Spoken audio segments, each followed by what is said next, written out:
Salut à tous, amis fans de catch. Bienvenue sur ma chaîne pour une nouvelle vidéo review WWE. Désolé pour mon manque de publication. J'ai vraiment beaucoup de boulot, j'ai beaucoup de taf actuellement. Je peux pas vous garantir plus de 2-3 vidéos par semaine. Je vais essayer d'en faire au moins 2, mais je ne vous garantis rien. Donc désolé. Je vais vous chroniquer aujourd'hui le Judgment Day 2005, un pay-per-view exclusivement réservé au roster de SmackDown. Il avait lieu le 22 mai 2005 à la Target Center de Minneapolis, Minnesota, devant 12 000 spectateurs, ce qui en fait une influence assez correcte, sans plus, j'ai envie de dire. Petit détail qui m'a dérangé, on n'avait pas de thème musical particulier pour ce Judgment Day, ce qui je trouve est assez regrettable pour un pay-per-view. Donc voilà pour les infos. Petite vue sur la cover maintenant, que je trouve très belle personnellement. J'aime beaucoup le design. Je ne suis pas fan de John Cena, mais je dois bien avouer que la cover est très belle. Avec ce reflet du titre WWE. Une très belle cover. Au dos, on peut voir bien évidemment la liste des matchs. Avec quelques photos, JBL, John Cena, qui sera le main event dans un I Quit match. On a Rey Mysterio, Eddie Guerrero, une des très grosses feuds, et Booker T, Kurt Angle. Voilà pour la cover. Je vais directement commencer par l'opener, le premier combat. Un match pour les titres par équipe de SmackDown, avec d'un côté la M&M, donc Mercury, Nitro, Melina, les champions, face à Hardcore Holly et Charlie Haas. Donc deux bonnes équipes. Moi j'aime beaucoup Mercury, Nitro. Pour moi c'est clairement une des meilleures équipes des 15 dernières années à la WWE.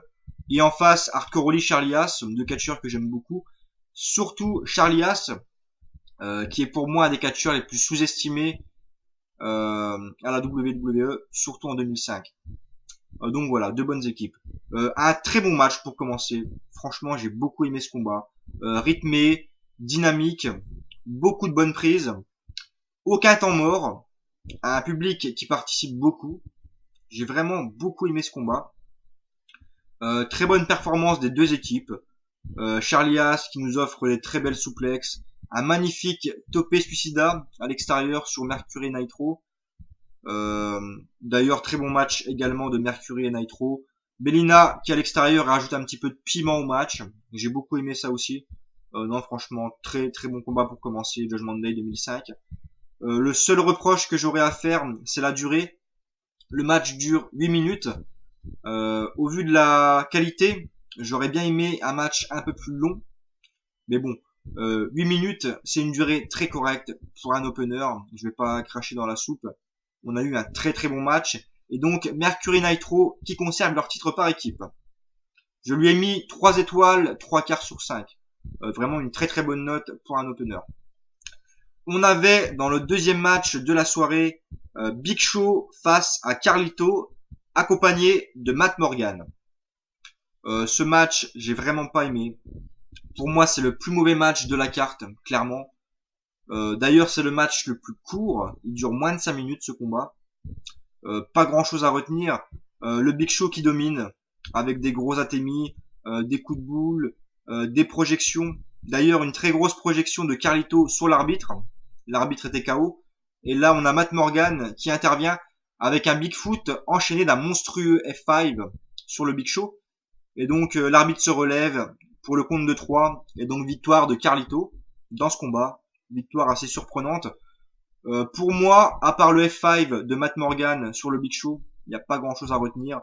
Le match était très court par ailleurs. Donc voilà, c'est clairement le plus mauvais combat de la carte.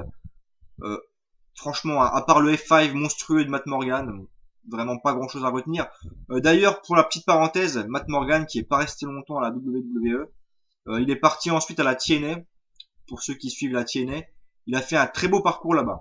Donc voilà, je lui ai mis une étoile et demie sur 5 à ce match. Vraiment pas un très bon match, voire un mauvais match. J'enchaîne avec le troisième combat de la soirée, un match pour le titre Cruiserweight entre le champion Paul London, catcheur que j'aime beaucoup, face à Chavo Guerrero. Donc un match de 11 minutes, ce qui est une durée très correcte pour un match Cruiserweight. C'est loin d'être le meilleur match de la carte, c'est loin d'être le meilleur match Cruiserweight que j'ai vu, mais on a eu un bon match, franchement. Une bonne performance de Paul London, avec de très beaux moves, notamment un Swanton Bomb à l'extérieur sur Chavo. On a eu aussi un magnifique 450 Splash de Paul London, sa prise de finition. Euh, D'ailleurs, Paul London qui remporte le match, pardon. Chavo Guerrero qui a fait une belle performance, mais je l'ai trouvé trop agressif, trop de sales coups de pied, trop de sales coups de poing, ce que j'aime pas trop dans un match Cruiserweight. Mais bon, à part ça, Chavo a fait une belle performance. On a eu aussi un beau topé suicida de Chavo à l'extérieur. Un bon petit match Cruiserweight sans plus, j'ai envie de dire. Donc victoire de Paul London, je lui ai mis 3 étoiles, un quart sur 5. Un bon petit match Cruiserweight, sans plus. C'est clairement pas le meilleur match Cruiserweight que j'ai vu. Donc j'enchaîne avec le 4e match de la soirée. On avait Booker T, le Bookman, face à Kurt Angle. Donc aucun titre en jeu dans ce combat. Seulement une très grosse feud entre les deux catcheurs. Je vais résumer rapidement la feud.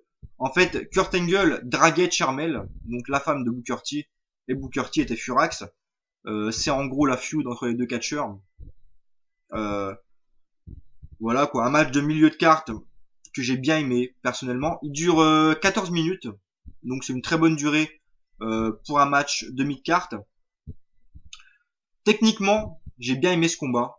Pour moi, Angle, c'est, je pense, le meilleur technicien de l'histoire de la WWE.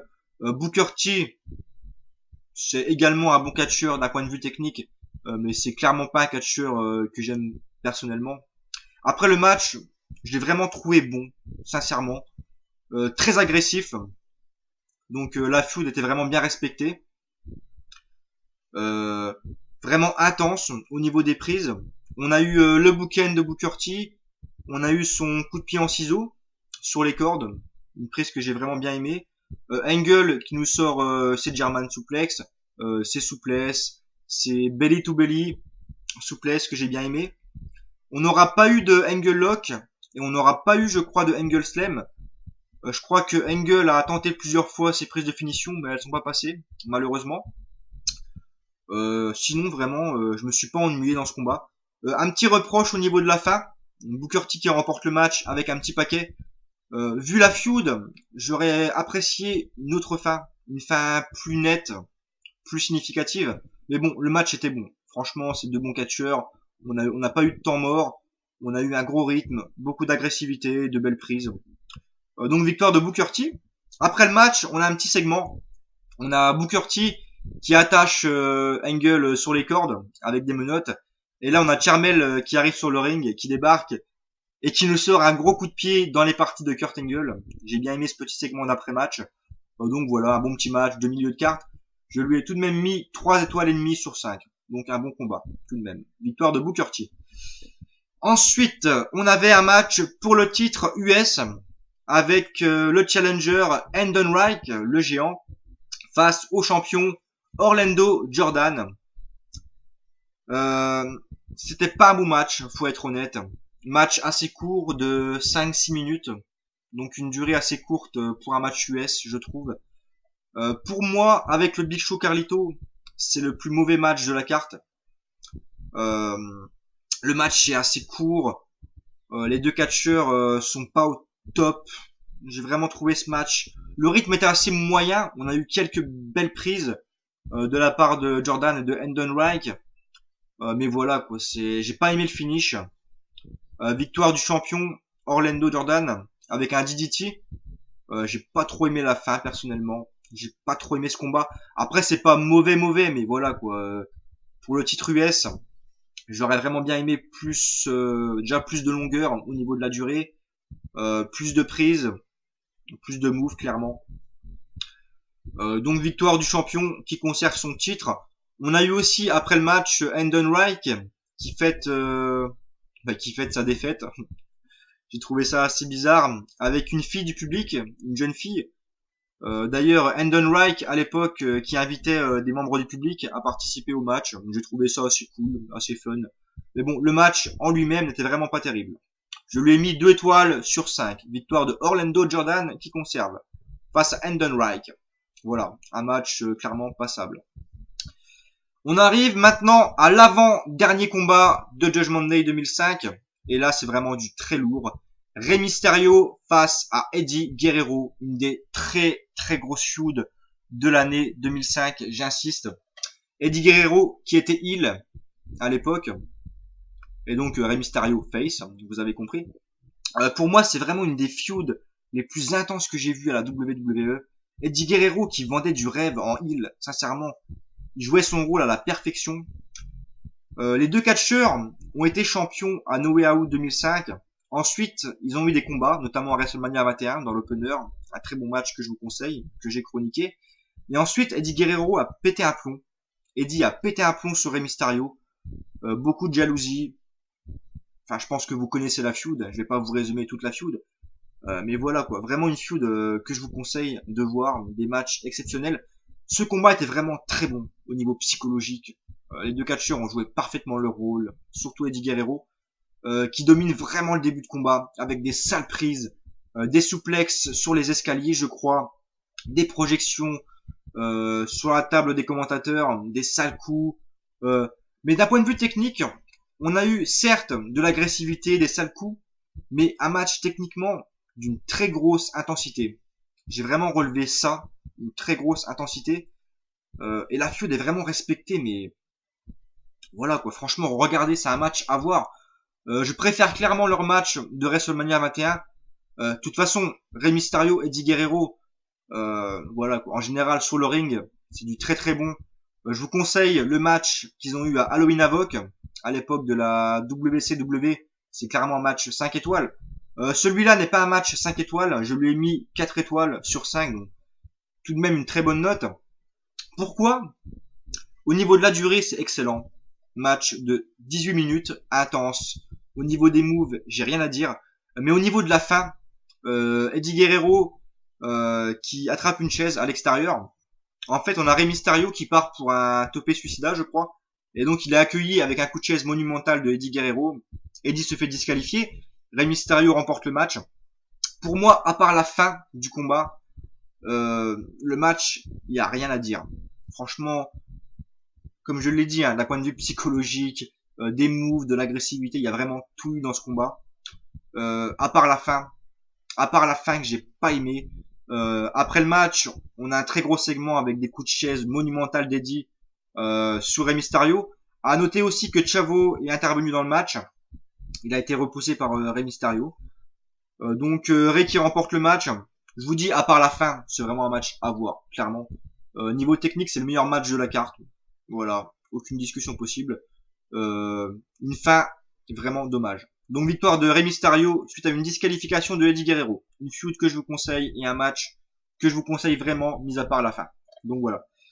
On arrive au main event de la soirée. Donc main event de Judgment Day 2005. Le match le plus attendu clairement de la soirée. Un high quit match entre JBL, John Bradshaw Layfield, face à John Cena, le rappeur. Pour moi, c'est clairement un des meilleurs high quit match de l'histoire de la WWE. Un match de 23 minutes, donc le match le plus long de la soirée, clairement. Une des plus grosses feuds de 2005, JBL Cena, là aussi. Bon, c'est clairement pas un match technique, il fallait s'y attendre. D'un point de vue technique, il n'y a pas grand chose, il y a quelques prises, mais je veux dire, c'est pas le but du match. Au niveau de l'agressivité, c'est clairement là que le match vaut son pesant d'or. On a des coups de chaise monumentales dans ce combat. Franchement, j'insiste. On a des projections sur la table. On a des coups de ceinture de JBL. On a des projections dans une télé, des tables explosées, de partout. Franchement, au niveau de la construction, il est très bon.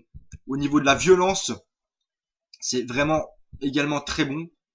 Je me suis pas ennuyé une seconde.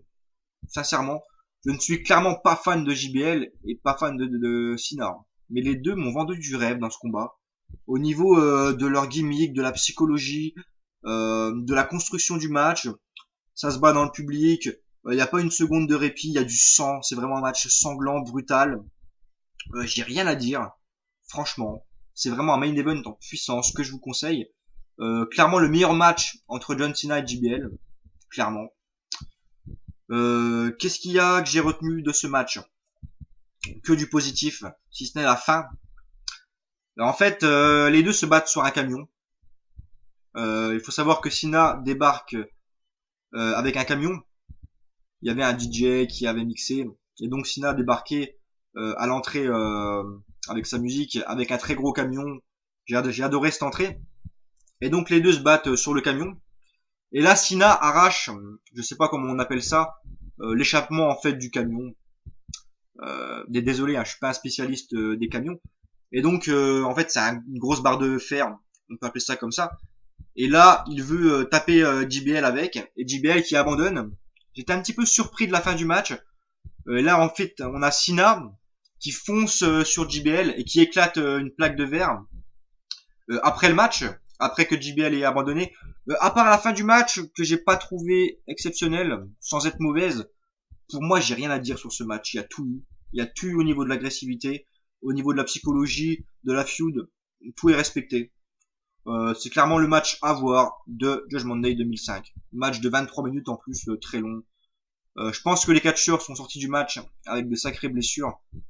Même Cena, vraiment il était en sang. Voilà, un match que je vous conseille, très sanglant, très hardcore. Je lui ai mis 4 étoiles et demie sur 5. Match de la soirée, clairement. Un des meilleurs matchs de Cena pour moi. Donc c'est là qui conserve son titre WWE. Faut quand même le signaler. Voilà pour Judgment Day 2005. Donc 4 étoiles et demie pour ce match. Très bon combat que je vous conseille. Pour résumer, Judgment Day fut pour moi un des meilleurs pay-per-view de SmackDown en 2005. Un main event excellent. Un match très bon également entre Rey Mysterio et Eddie Guerrero. Très intense au niveau de la feud et de la psychologie du match. Très bon opener entre la M&M face à Hardcore Holly et Charlie Haas. Très bon opener que j'ai beaucoup aimé. Un match Cruiserweight pas trop mal entre Chavo et Paul London. Match également assez bon entre Booker T et Kurt Angle. Un bon petit match de milieu de carte. À part le Big Show Carlito et le match pour le titre US entre Orlando Jordan et Hendon Reich, pour moi le reste de la carte c'est vraiment du très très bon. Donc je vous le conseille, pardon. Je lui ai mis note globale 3,5 sur 5. Voilà, très bon show que je vous conseille. Avec en bonus le clip Bad Bad Man de John Cena qui est très fun. D'ailleurs les bonus sont assez bons, je dois le souligner. Le clip que je vous conseille, qui est très fun. Même si je suis pas fan de rap, j'ai bien aimé le clip. Donc voilà, c'est assez cool. Un bon petit show. Donc 3,5 sur 5 pour Judgment Day 2005. Merci pour ma review. La prochaine, c'est ECW One Night Stand 2005 et ça risque d'être une sacrée review. Je vous dis à la prochaine. Ciao et merci de me suivre.